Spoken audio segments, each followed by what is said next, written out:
Good evening, YouTube. This is a 2015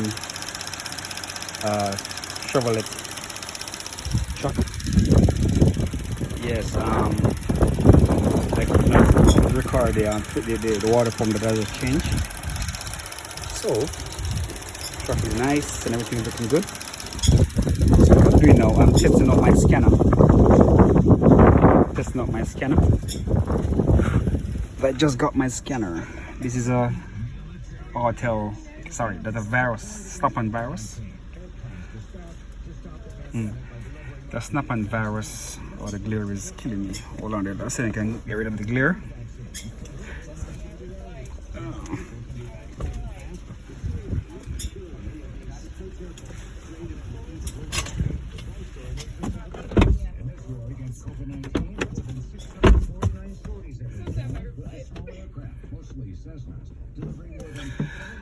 Alright, so this is a snap-on virus that I use to scan all motor cars.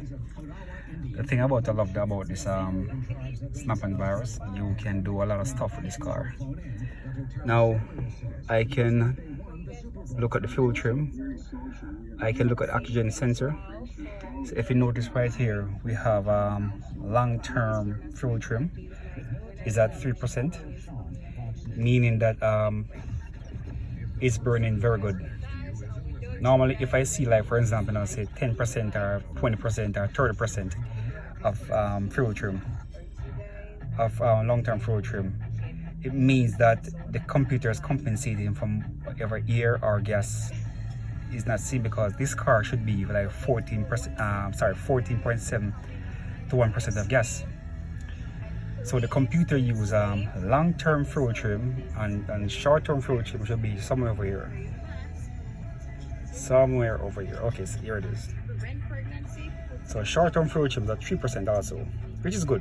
Normally I see some cars like, say, the short-term fuel trim is at like say 20%, 25% max out, because some car go like 25%. If I see like 25% of numbers here, and I give it some gas, and as soon as I give it some gas, it falls right back to zero. Then it starts correcting when I'm giving some gas. Then it tells me that there's an air leak inside the engine. Maybe there's a hose burst, and the computer's trying to compensate for that amount of air is getting, because the engine computer is so restricted when it comes to the mixing fuel and gas. It should see 14.7 to 1% of gas at all times except for in the morning, and the computer is very strict where that is concerned. So even if the computer will suck more gas to get to that that goal point, it will do that just to correct the problem. It never suck more gas, or just to correct the problem itself. So what Sound Garage are, well, what I do, I'm not a professional on this type of fuel trim system, but I'm learning. Since I'm speaking, I'm learning. So the long-term fuel trim is at 1%, which is good. So it tells me that the car is running perfectly fine, no problem, no issue. So the engine is running great. All right. So this is a little short preview about the snap-on virus, and it can do a lot of stuff. So you can come in. So for example, if you want to graph the oxygen sensor, right? When I mean by graph, when you click the arrow, then you can see the line right there. Normally, some cars carry oxygen sensor, but this car should carry like say air fuel sensor. But some scanner we see on your scan tool, Bamba and Danda, all type of name. But the fuel trim, the fuel sensor is work a little bit different from the oxygen sensor. What I mean, like if you can see the fluctuation, normally when you're testing the sensor, you have to be sure that the engine is about like say 700 to 800 degrees, or 900 degrees. It have to be in closed loop, so it have to be extremely warm before the sensor begin to work. Now the air fuel sensor now is is kind of fairly flat, you know. It doesn't isolate like the oxygen sensor, or up and down, up and down, up and down. As you can see, this one here, this is a bank 2 sensor, because this is a 4-cylinder engine. So you have bank 1 and you have bank 2. What I mean by bank 2 now is like it carry a sensor after the catalyst converter. So that one check the catalyst converter to be sure that it's operating. So the computer use that sensor to know if the catalyst converter is working. Now, this graph that I see here is kind of fairly flat. That's what I'm saying. So it should be like a flat line, not really flat, but kind of flat, you know, fairly flat, you know. Now, if the computer seeing the sensor bank 1, and then you're gonna see bank 2, and it isolating just like the one below, just like the bank 1, sorry, then now the computer gonna flag a code. It's gonna flag a code, meaning that something is wrong, because the bank 1 and the bank 2 should not have the same relationship. See what I'm saying? So this is where you can use to find out if your catalyst converter is blown, or catalyst converter is are too much activities inside the catalyst converter. See what I'm saying? So that's what I do to know. But first of all, I have to make sure the car is heated up properly before I do a proper diagnostic on these cars. So as I said before, the snap-on tool is one of my favorite, because you can go inside of it, then you can go and back, you can so you have like a scope, right? So you have to like a scope meter, you like a voltmeter, because this tool now you have the internet service, you have a scope, you have a voltmeter, you have a lot of stuff on this tool you can do. Now, what if I want to check like a sensor now? I want to see the operation of the sensor. I can go inside my my scope multimeter. So after load, I can use lab scope, I can use ignition scope, I can use graphene multimeter, I can use digital multimeter. So I click on digital voltmeter right to go. So I want to do a straight volt. Like if you want to check the battery and see what voltage your battery is, I can go in DC voltage. They're doing its thing. Then now you see almost at 0 volt, because my leads are not connected. Like here, I have my leads inside the home. So this tool, you can do a lot of stuff with this tool, and you don't have to have like an expensive tool in order to do like a certain diagnostic. And as you can see, this one's a wireless, because this is the model that I use to plug inside the car, inside the DSL and engine computer. They plug it right there.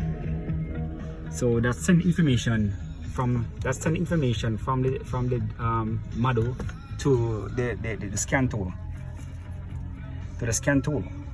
so I can move back and forth while I'm traveling with the tool around me and see what's going on. So this is a very as I said before, it's a very expensive tool, but I love it, and I really do enjoy this tool. And what I like about this tool, that whenever you leave in this location, I want to do something to come back, it just save whatever you are doing and save it right there. Say come back and you begin where you left off. So that's what I like about this tool, and this is a very, trust me, I like it. You know what I'm saying? I like it. So this is like a quick review about the catalyst wagon. This is a very quick review of the Snap-on Virus that I purchased. And as I said before, you can do a lot of stuff, and you can do learning, and you can do testing, you can do a lot of stuff. But I will not go inside the details about all these features that you can do. But as I said before, you can do a lot of stuff. And as I said before, these are for like the iTech garages, them who want these tools to do more for them. So as you see, all of these they call it data point, they call it data, or they call it PID, data PID. Now it take a snapshot of what is inside the computer, and then it merges on the screen, so we can see what everything that's going on inside of it. Now as you can see, this engine speed RPM, so it idling between 7 to 600 RPM. So it is fluctuating right there. And normally on some scan tool it show you where the desired idle is. So the computer need to see the idle RPM at like say 600 or 700 RPM. So the computer know how to adjust the airflow, because this car is a is not like a gas cable, is a electrical gas cable. So, and this is what I was talking about.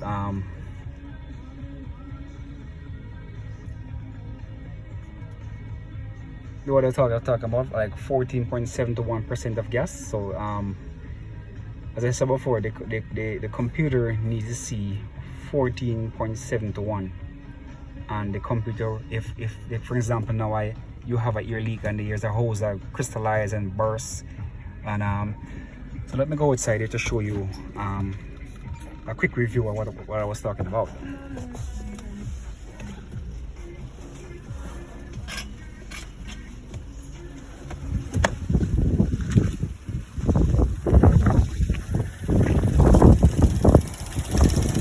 Okay, so this is what I was talking about now. So like for example now, this is what metered here inside the engine. This is what metered here. Tell the computer how much here the car is getting. Say whatever you say, you have a crack somewhere. You have a crack right here. You have burst somewhere. You cannot find. You can see because how the air chamber is set up. But it is sucking here from here and go inside the engine. So what I just demonstrated to you a while ago, where the fuel trim, the long-term fuel trim, as I showed you earlier, is at say 0%. Okay.